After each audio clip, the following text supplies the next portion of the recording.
Ya, kita lihat dulu ya kelas kita. Kemarin kita belajar apa?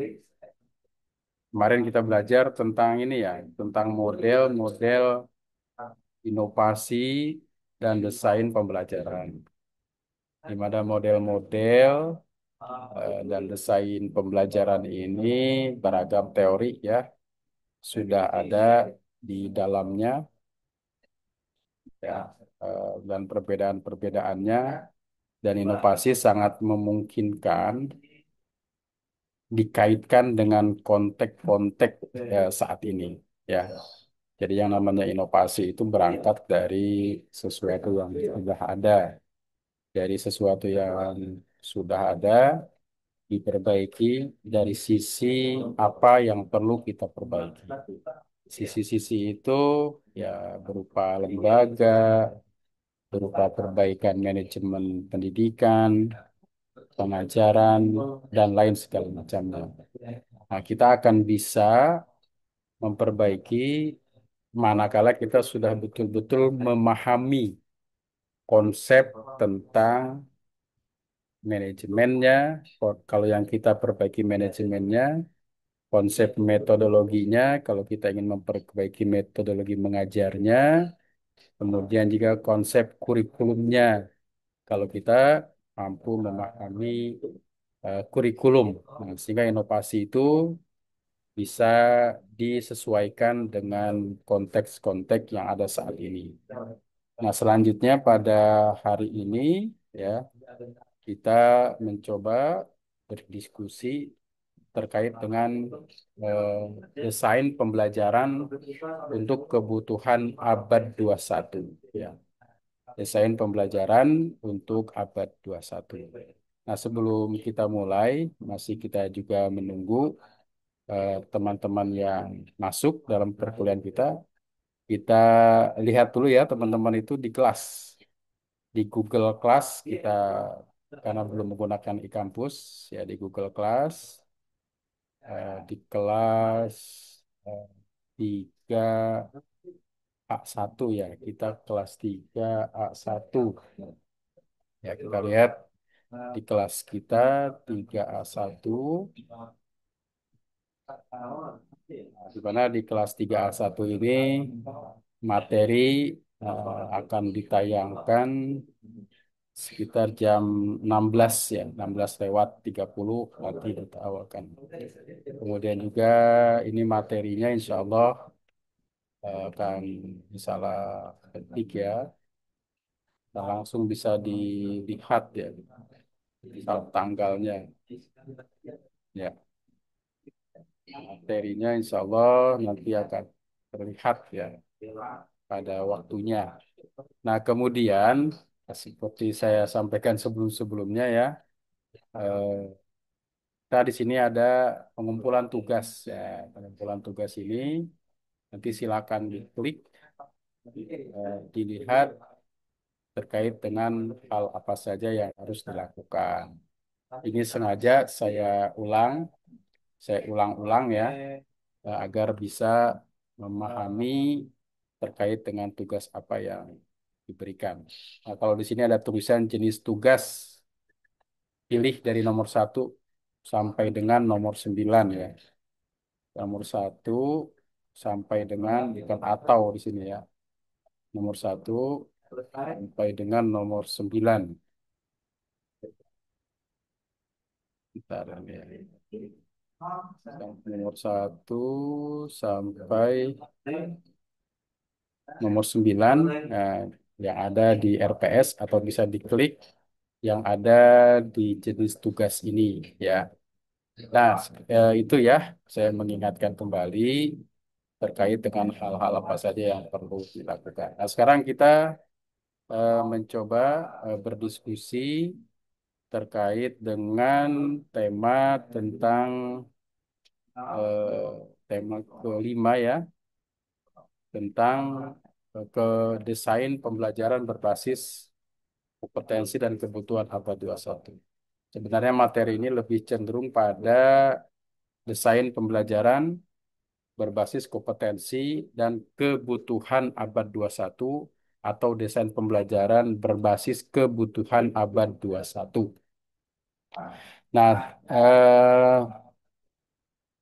kita sudah bisa memaklumi ya bahwa memang dunia ini terus berjalan, terus berkembang ke arahnya kita tidak tahu sampai kapan. Karena peradaban-peradaban sudah ratusan tahun, sudah bahkan jutaan tahun sudah berlalu. Di mana proses-proses perubahan-perubahan itu adalah hanya proses sebuah inovasi yang terus-menerus berjalan sehingga manusia bisa bertahan sampai saat ini. Kita bisa melihat benda apapun yang kita lihat saat ini itu adalah hasil dari sebuah proses inovasi. Perangkat pembelajaran yang sekarang kita hadapi sama-sama ini merupakan sebuah hasil inovasi dari sebelumnya. Dan inovasi terus berjalan menuju arah yang tidak tentu ya. Karena itu proses pembelajaran mengikuti arah itu. Ketika dunia saat ini sudah berada pada era digitalisasi, maka semuanya sudah mengarah ke situ. Bukan hanya dunia pendidikan saja, baik dari dunia pemerintahan, kemudian kesehatan, kemasyarakatan, sosial, dan lain segala macamnya itu sudah menggunakan hal-hal yang terkait dengan digitalisasi. Ya, bahkan aparat-aparat keamanan, polisi, semuanya sudah berbasis digitalisasi. Apalagi perkembangan dunia militer. Nah, itu semua bisa bertahan karena mengalami inovasi. Nah, sebuah aplikasi juga sama. Aplikasi yang tidak bisa diupdate, ya, terupdate. Nah, itu biasanya juga tidak bisa bertahan. Maka aplikasi yang ada setiap berbasis apapun itu biasanya selalu diwarnai dengan proses update ya, proses update dan update itu adalah eh, sebuah bagian dari inovasi ya. Jadi update itu berarti diinovasi, dibarui. Nah, paling tidak pembaruan-pembaruan dalam bidang pendidikan itu juga berawal dari pembaruan-pembaruan di berbagai bidang. Nah, ini mas. Oh lah ya. Oh, Suara saya bisa terdengar jelas nggak ini? Dengar. ngambil lagi S2. Ambil. Halo, apakah suara saya bisa terdengar ini? Siapa bisa? Ada. Ya. Hmm. Ya, kalau bisa Jan. dengar, saya lanjutkan. Takutnya nanti ada problem. Saya ngomong aja nggak didengar gitu ya. Oke, kita lanjutkan ya. Alhamdulillah, suara bisa terdengar ya. Jadi itu inovasi. Jadi berangkat dari sesuatu yang sederhana, kemudian berkembang dan sebuah lembaga pendidikan apapun itu namanya bisa bertahan karena dia mampu menyesuaikan dengan konteks zamannya. Nah, saat ini kita berada pada abad 21 dan memang rujukan-rujukan terkait dengan abad ini banyak sekali. Perkembangan sekarang sudah arahnya sudah tidak tentu ya. Eh, kita bisa melihat beragam perubahan-perubahan yang terjadi. Nah, perubahan-perubahan yang terjadi saat ini juga lebih cenderung ya dilakukan oleh eh, media ya. Jadi media memiliki peran dan media pun memiliki inovasi.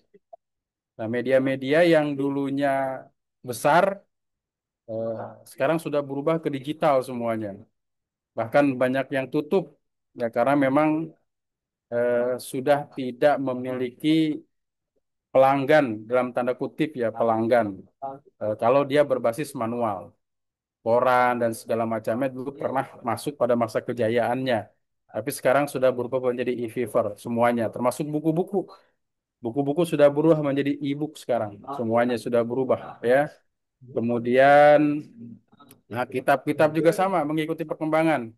Kitab-kitab pesantren yang dulu kita sebut dengan turot ya, pemahaman terhadap kitab-kitab klasik atau disebut dengan kitab kuning sebagai referensi dasar dalam proses pembelajaran PAI ini juga sudah berubah menjadi digitalisasi ya. Sekarang kalau kita buka-buka eh, hadis-hadis, kitab hadis dan lain segala macamnya itu sudah berubah menjadi e-book ya. Bahkan mencari hadis sekarang kita mudah dengan berbasis web ya. Kita mencari hadis di mana itu adanya tanpa bisa tanpa kita membuka referensi seperti kamus tanpa kita memilih apa referensi seperti kamus. Eh, Mikrofon saya terdengar nggak ini ya? Dengar jelas ya? Terdengar, Pak, jelas. Oke, ya. Nah, karena di sini ada hujan ini, jadi eh, agak terlihat berisik mungkin ya. Nah, jadi banyak sekali perubahan-perubahan yang terjadi dalam dunia pendidikan, terutama dalam dunia pendidikan Islam. Nah, tantangannya bagi kita, bagaimana kemudian kita mereaktualisasi, kalau kita menggunakan istilah Pancasila gitu ya, mereaktualisasi kembali, menghidupkan tradisi-tradisi masa lalu, tradisi-tradisi ulama, tradisi-tradisi kiai gitu, tradisi para ilmuwan-ilmuwan muslim untuk bisa menyesuaikan dengan konteks saat ini. Karena kalau kita lihat dalam sejarah peradaban Islam, perkembangan ilmu pengetahuan mendapat bentuk, mendapat arah, mendapat bentuk yang lebih jelas itu dalam peradaban-peradaban Islam ya, mulai dari masa Umayyah, Abbasiyah dan saat ini ya. Dan proses-proses pembelajaran yang kita lakukan yaitu tidak berbeda dari apa yang sudah diajarkan oleh mereka. Cuma konteks zaman yang berbeda.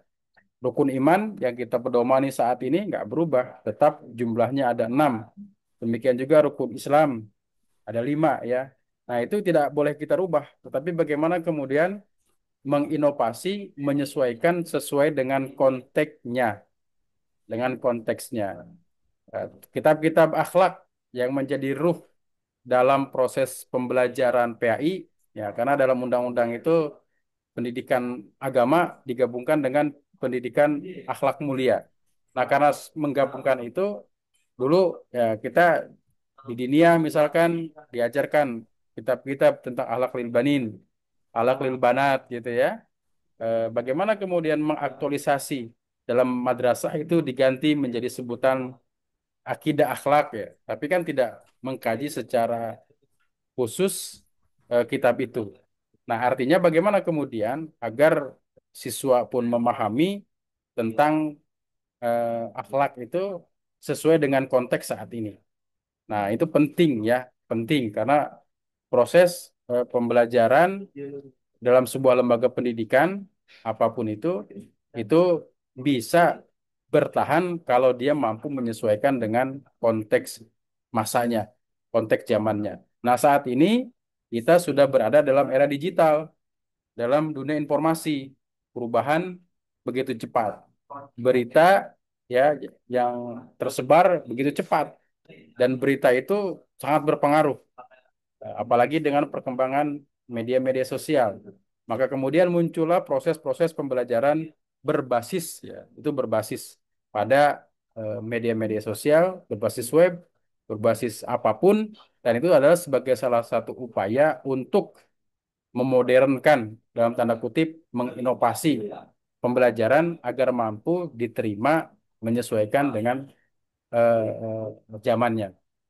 Nah, anak-anak kita tentu bukan hidup pada masa lalu, ya, bukan hidup di mana kita ada di dalamnya. Sekarang semuanya serba berada dalam genggaman, ya, mulai dari apa kita perbankan, perbankan semua sudah ada dalam genggaman. Kita bisa nyimpan uang, tidak memerlukan orang, kan? Di ATM itu kita bisa setor, bisa tarik, transfer, buktinya ada dan segala macamnya. Itu juga sudah berjalan.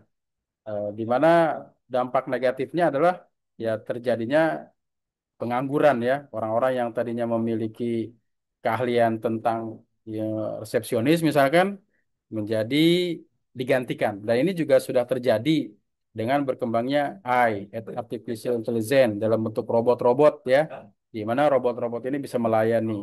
Nah, lalu bagaimana kemudian arah PHI untuk pengembangan-pengembangan ini? Nah, sekarang kalau kita lihat tentang AI itu kan bekerja secara kecerdasan buatan. Dia mengumpulkan informasi-informasi untuk kemudian diambil kembali informasi ketika ada seseorang yang bertanya atau menanyakan tentang sesuatu ya.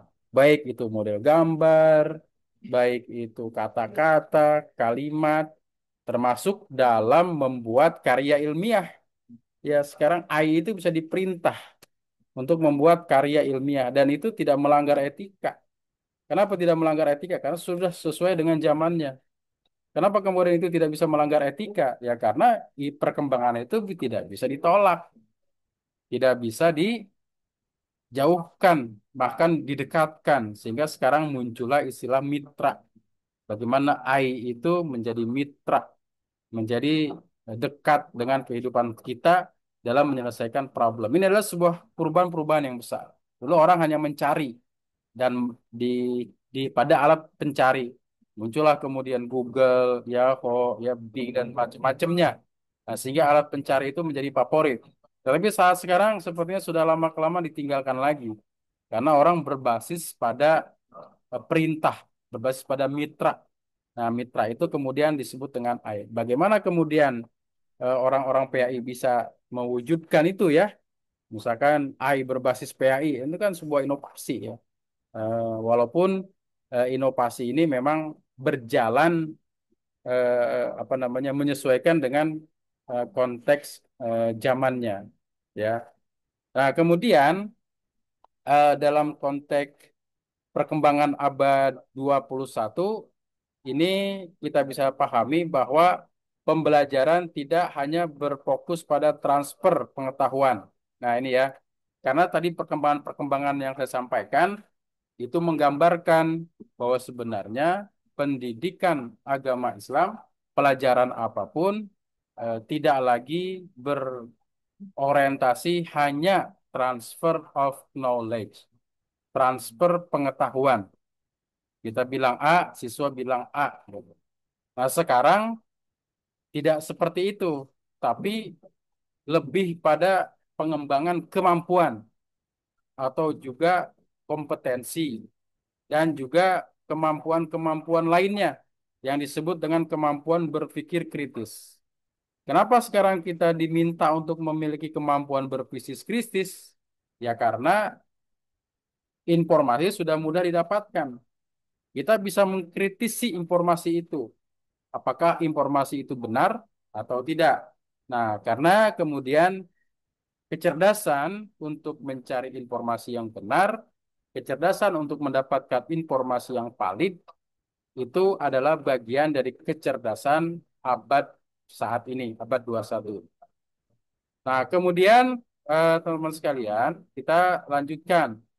Ya, ketika kita mendesain sebuah pembelajaran, maka yang kita pahami kemudian adalah ya bahwa desain pembelajaran itu adalah proses sistematis.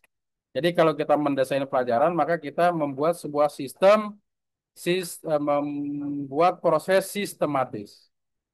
Ketika kita mau mendesain pelajaran, maka kita memproses untuk membuat sebuah sistematis, ya, sebuah proses sistematis untuk mengembangkan kegiatan belajar yang efektif. Jadi fungsi dari inovasi menurut Dick and Carey ini adalah langkah sistematis untuk belajar yang efektif. Nah, efektif. Nah, kemudian ada major yang mengatakan bahwa pembelajaran berbasis kompetensi menekankan pada hasil belajar. Ini sekarang istilahnya ada OB ya, ada OB berbasis luaran ya. Jadi kompetensi ini kemampuan-kemampuan yang memang harus dimiliki baik oleh siswa, guru juga harus memiliki kompetensi sesuai dengan bidangnya yang ditandai dengan apakah dia profesional atau tidak dengan sertifikat pendidiknya. Itu salah satu buktinya. Nah, kemudian dalam konteks PAI, desain berbasis kompetensi untuk apa? Pertama, untuk mengetahui atau mengembangkan kompetensi spiritual. Jadi siswa mampu memiliki kompetensi spiritual. Setelah spiritual apalagi intelektual. Intelektualnya mampu. Apalagi sosial dan moral. Jadi kompetensi-kompetensi ini ya spiritual, intelektual, sosial dan moral menjadi ranah PAI yang harus dikembangkan dalam menginovasi atau mendesain sebuah pembelajaran ya ataupun objek-objek lainnya. Terus yang selanjutnya apa? Mewujudkan peserta didik yang berakhlak mulia, akhlak mulia. Ya, ini akhlak mulia. Akhlak mulia ini masuk dalam tujuan pendidikan. Kemudian adaptif. Apa itu adaptif? Mampu menyesuaikan dengan konteksnya. Konteks masa ini adaptif, ya. Adaptif dan juga mampu menyesuaikan dengan tantangan global. Tantangan global itu sudah menjadi hal yang harus dihadapi. Tidak mungkin kita bisa menolak temuan-temuan yang baru ya karena sekarang ini semuanya sedang dalam perubahan dan pada saatnya orang akan mengalami kejenuhan. Nah, ya, perubahan-perubahan memang terus dilakukan tapi pada saatnya orang pun akan berhadapan dengan kejenuhan. Ini adalah sesuatu yang pasti dihadapi oleh manusia. Nah, kemudian abad 21 itu menurut apa ini menurut P21 Partnership for 21 Century Learning atau UNESCO ada 4C yang mencakup pilar utama dalam pendidikan yang terkait dengan kebutuhan abad 21. Apa saja itu? Yang pertama yang termasuk 4C itu adalah critical thinking, yaitu kemampuan untuk mampu berpikir analitis dan memecahkan masalah. Maka kemudian untuk melatih ini perlu dilakukan proses pembelajaran berbasis problem solving, berbasis menyelesaikan masalah. Jadi diharapkan ketika mengajar dengan metode untuk kebutuhan critical thinking itu bisa kita mengajar dengan model problem solving. Problem solving. Problem artinya masalah, solving penyelesaian. Jadi penyelesaian berbasis masalah. Kenapa? Karena ya proses pembelajaran pada intinya tidak hanya berbasis pada teori-teori, tapi juga berbasis pada kemampuan. Kalau kemampuan kompetensi yang adalah mampu berpikir kritis, maka berpikir kritis itu sekarang ada standarnya ya. Itu seperti apa? Nah, karena itu sekarang zamannya juga serba standar. Saudara memiliki apa? Saudara terampil sehebat apapun, jika tidak ditandai dengan sertifikat atau kemampuan yang berbentuk tertulis, sepertinya susah diakui. Misalkan, ya saudara ingin kerja di Jepang, itu kan ada aturan-aturannya, ada syarat-syaratnya, ada ujian-ujiannya, ada lembaga-lembaga yang mengujinya, yang teruji, lembaga-lembaga yang menguji dan sudah teruji.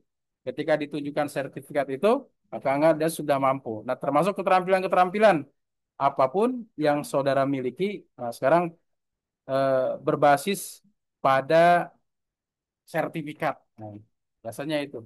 Ya walaupun di beberapa tempat ya mungkin tidak memperhatikan itu. Yang penting memiliki kemampuan.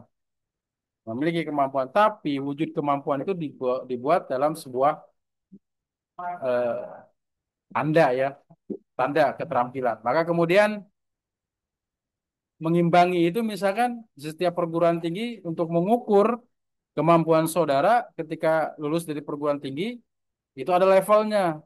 Level 6 untuk S1, 8 untuk S2 misalkan. Apa itu level? Maka kemudian dalam pengembangan inovasi untuk pengijazahan itu tidak hanya ijazah dan transkrip nilai, tapi disebut ada SKPI, surat keterangan pendamping ijazah.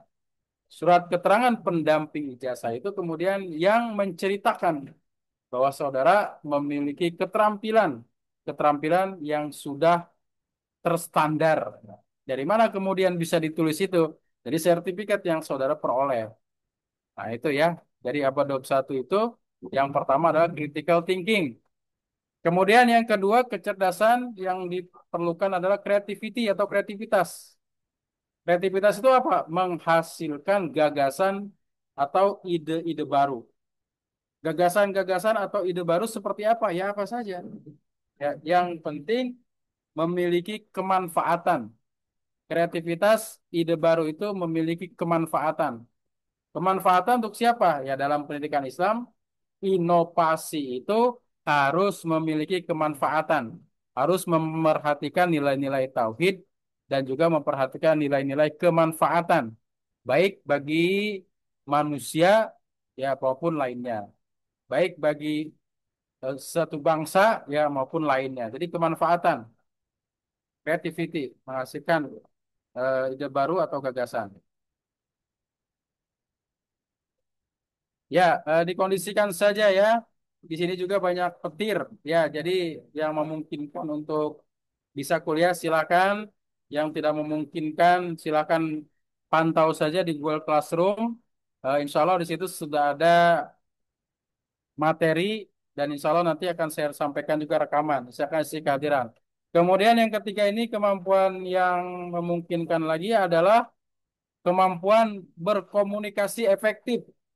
Kemampuan berkomunikasi efektif itu kemampuan yang harus kita kuasai ya bagaimana membangun komunikasi dengan baik, baik antar individu dengan individu, individu dengan kelompok, kelompok dengan individu ataupun dengan masyarakat ya. Karena sering sekali problem masalah-masalah terjadi baik dalam dunia pendidikan maupun lainnya terkadang disebabkan karena kurangnya kemampuan dalam berkomunikasi. Nah, kemudian yang selanjutnya adalah kolaborasi. Apa itu kolaborasi? Kemampuan untuk bekerja sama. Nah, setiap kita sekarang ini pasti memiliki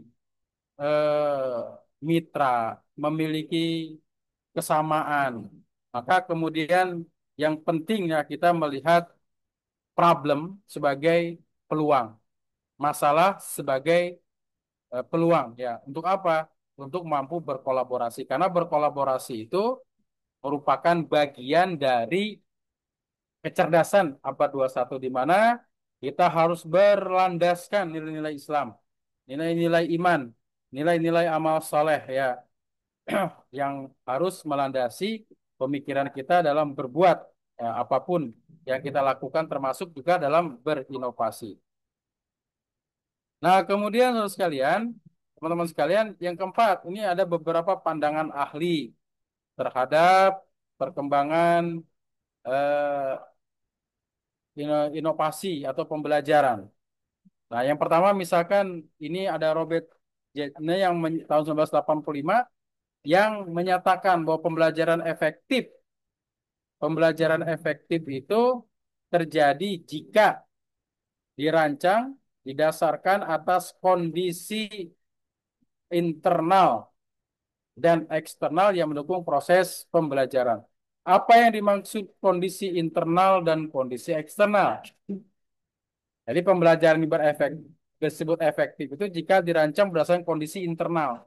Kondisi internal apa? Kondisi yang ada di dalam. Eksternal itu pengaruh-pengaruh dari luar. Internal, kesiapan-kesiapan sarana prasarana itu juga termasuk. Eksternal, bahan-bahan yang berasal dari luar. Kasus, problem, masalah, itu juga bisa dijadikan alat untuk pendukung tercapainya proses berpikir. Ya. Nah, kemudian ada lagi Anderson yang mengatakan bahwa ada proses penambahan ya. dari berpikir kritis tingkat tinggi disebut dengan high overthinking skill ya, keterampilan berpikir tinggi, tinggi ya sebagai fungsi penguasaan kompetensi. Ini di sini ada aturan-aturan perubahan yang tadinya misalkan mengetahui berubah jadi lainnya.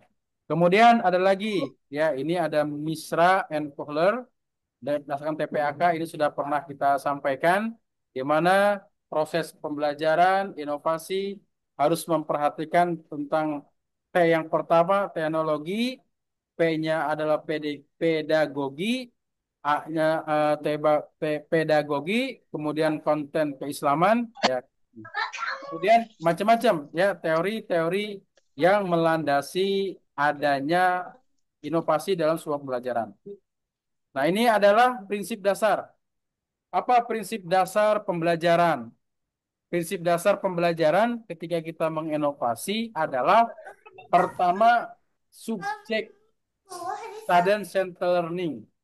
Proses pembelajaran berbasis pada siswa. Artinya, proses pembelajaran saat ini tidak hanya memperhatikan kemampuan-kemampuan secara umum, tapi benar-benar memperhatikan keragaman yang ada di peserta didik. Karena berbasis pada siswa, bukan berbasis pada guru. Kenapa? Karena guru bukanlah bukannya satu-satunya sumber informasi. Sekarang guru harus berkolaborasi dengan yang lainnya dalam mendapatkan informasi terkait dalam proses pembelajaran. Prinsip yang kedua adalah fokus pada unjuk kerja, performance based. Unjuk kerja, apa yang kita hasilkan, kompetensinya apa, maka kemudian itu dituangkan dalam unjuk kerja dalam proses pembelajaran sesuai tingkat pemahaman kurikulumnya, sesuai dengan usianya, sesuai dengan levelnya. Kemudian yang ketiga disebut dengan integratif, yaitu menggabungkan aspek kognitif, afektif, dan psikomotor. Ini tidak terpisah, karena ini taksonomi, ya tiga ranah yang penting yang tidak terpisah dalam pendidikan. Aspek yang tidak terpisah, yaitu aspek kognitif, aspek afektif, dan aspek psikomotorik. Kemudian yang keempat adalah prinsip adaptif. Harus mampu menyesuaikan dengan perkembangan dan perubahan zaman. Perubahan zaman harus betul-betul menjadi fokus dan perhatian dalam sebuah pendidikan, dalam sebuah inovasi. Dan kemudian yang kelima itu adalah bahwa proses pembelajaran harus juga memperhatikan landasan akhlak, iman, dan ihsan. Kenapa ini harus perhatikan? Karena ini adalah pondasi dalam pendidikan agama Islam. Karena itu pondasi dalam pendidikan agama Islam, maka ia harus mendapat perhatian dalam menginovasi sebuah pembelajaran. Nah, kemudian langkah-langkah yang diperlukan adalah yang pertama adalah analisis kebutuhan, perumusan tujuan pembelajaran, pemilihan strategi dan media pembelajaran. Ini dihubungkan dengan teknologi. Dan yang keempat adalah terkait dengan mengimplementasikan atau evaluasi. Evaluasi bisa berbentuk formatif, bisa sumatif, ataupun evaluasi berbentuk kompetensi. Nah, teman-teman sekalian, materi-materi ini sudah saya sampaikan di Google Classroom. Nah, silakan teman-teman semua mengisi kehadiran di Google Classroom. Kebetulan di sini hujannya cukup deras disertai dengan petir. Jadi saya izin untuk mengakhiri ya perkuliahan. Atau sebelum diakhiri kalau ada hal-hal yang ditanyakan disilakan. Cukup ya, terima kasih atas perhatiannya. Mohon maaf atas segala kekurangan. Akhirul kalam, Assalamualaikum warahmatullahi wabarakatuh. Waalaikumsalam warahmatullahi Waalaikumsalam wabarakatuh. warahmatullahi wabarakatuh. Saya Warahmatullahi wabarakatuh. mohon maaf.